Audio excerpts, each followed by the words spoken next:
तो अल्लाह का लाख लाख शुक्र अदा करता हूँ। कैदी नंबर 804 इमरान खान के चाहने वालों का, आज कैदी नंबर 804 जो हक और सच की जंग लड़ रहा है, आज उसके सिपाहियों की फतह हुई है। आज हक और सच की फतह हुई है। बैरिस्टर मसूद शाज़े मसूद साहब, बैरिस्टर मियाँ अली इशफाक साहब, हमारे इन भाइयों ने यहाँ से नहीं, हाई कोर्ट से केस को कंटेस्ट करना शुरू किया और यहाँ पे आज तकरीबन 2.5 से 3 घंटे इस केस की समाअत हुई। मैं ये समझता हूँ कि आज चौधरी परवेज़ इलाही साहब का, जिन्होंने इमरान खान का सच्चा सिपाही और मुहिब्बे वतन पाकिस्तानी होने का सबूत दिया, जो डट कर खड़े हैं, इसी तरह अगर मैं अपनी बहन सनम जावेद को खराज तहसीन पेश ना करूँ, जो गुज़श्ता 10 महीनों से जिस हिम्मत के साथ, जिस दिलेरी के साथ, जिस जुल्म और जबर का मुकाबला कर रही है, अब भी वो बाहर आती है तो वो यही कहती है इय्याका नअबुदु व इय्याका नस्तईन। इसलिए मैं ये समझता हूँ कि आज सुप्रीम कोर्ट में जो बेंच था, उन्होंने हक और सच की फतह हुई है। लॉ आपने कैंडिडेट तोड़ लिए, पार्टी फारिग कर दी, बल्ला निशान आज तक कैसे नहीं हुआ? बल्ला निशान आपने ले लिया, आप क्या समझते हैं? वो बल्ला निशान तो मैं पंजाबी कहना कमड़े हो, इमरान खान दिलों च बसदा है।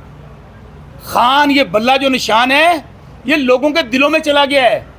मुझे क्या किया गया? मुझे ह्यूमिलेट करने के लिए जूते का निशान दिया गया। शाह महमूद कुरैशी साहब जो वफा का पहाड़ साबित हुआ, उनके बेटे ज़ैन कुरैशी को जूते का निशान दिया गया, इसको बैंगन दिया गया, किसी को। मैं ये समझता हूँ जूते का निशान मेरे लिए गोल्ड मेडल है।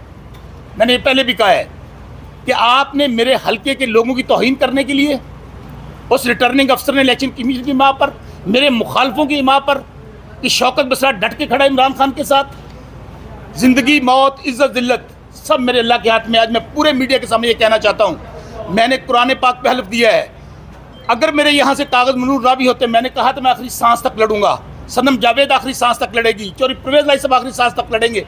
ना भी होते, कैदी नंबर 804 थे, ये 100 एमएनए कुर्बान, वो मेरे बच्चों की लाइन लड़ रहा है, हमारी आने वाली नस्लों की जंग लड़ रहा है, वो पाकिस्तान की जंग लड़ रहा है, जिसने दुनिया के सामने आंखों में आंखें डाल के कहा, हजूर की नामूस का मुकदमा लड़ा यूएनओ में। इमरान खान कैदी नंबर 804 ने कहा, जब हमारे दुनिया के मालिक ने कहा तो उसने क्या कहा? उसने कहा absolutely not over my dead body. आज आप इमरान खान को जेल में डाल के, मुझे हो सकता है पहले भी मेरे साथ जो कुछ हुआ है मैं आप बता नहीं सकता आपको कितनी FIR मेरे खिलाफ दर्ज है। गुजारिश ये है, हल्के में मुझे जाऊंगा, गवाह रहना मीडिया वालों, पूरी दुनिया का मीडिया देख रहा है, पाकिस्तान का मीडिया। शौकत बसरा इमरान खान के साथ खड़ा था, खड़ा हूँ और खड़ा रहूँगा। अगर मुझे मार दिया गया, अगर मुझे अपहाज कर दिया गया, मैं यकीन मानिए मैं अपने आने वाली नस्लों को कह के गया हूँ। मैंने अपनी बेगम के हाथ में झंडा दिया था, ये शौकत बसरा नहीं लड़ेगा, मेरी बेगम लड़ेगी, बेगम नहीं लड़ेगी, मेरा बच्चा लड़ेगा। और अब भी मैं मीडिया को गवाह बनाकर कहता हूँ, मैं हल्के में जाऊँगा, हो सकता है मैं जिंदा ना रहूँ, हो सकता है मुझे गायब कर दिया जाए, लेकिन मीडिया वालों मेरा ये शॉट अपने पास महफूज रखना।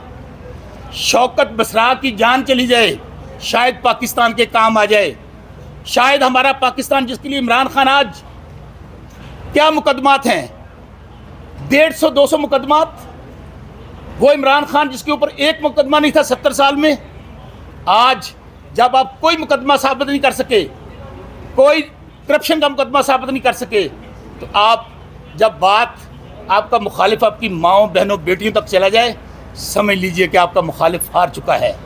आज बात मेरी याद रखिएगा, इमरान खान एक हकीकत है पाकिस्तान की। मैं आज भी कहता हूँ कि इमरान खान जो पाकिस्तान से, उनसे मुज़ाकरात कीजिए, उनसे डायलॉग कीजिए। आज एक नौजवान, एक इनकलाब आ चुका है, पाकिस्तान तब्दील हो चुका है। आज का नौजवान वो सिर्फ ये कहता है कि मुझे ऐसा लीडर चाहिए। अब ये इलेक्शन सोलिंग नाली का इलेक्शन नहीं है, ये सीवरेज का इलेक्शन नहीं है, ये हक और बातिल की लड़ाई है। नौजवान ये देख रहे हैं कि मेरा मुस्तकबिल इमरान खान की शक्ल में है, मेरा मुस्तकबिल उस कैदी नंबर 804 की शक्ल में है जो कहता है इय्याका नअबुदु व इय्याका नस्तईन। इसलिए मैं आज फिर एक दफ़ा अपने मियाँ शाज़े मसूद साहब का, मियाँ अली इशफाक साहब बैरिस्टर, दोनों भाइयों का और हमारे बाकी दोस्त सबका शुक्रिया अदा करता हूँ। आखिर पे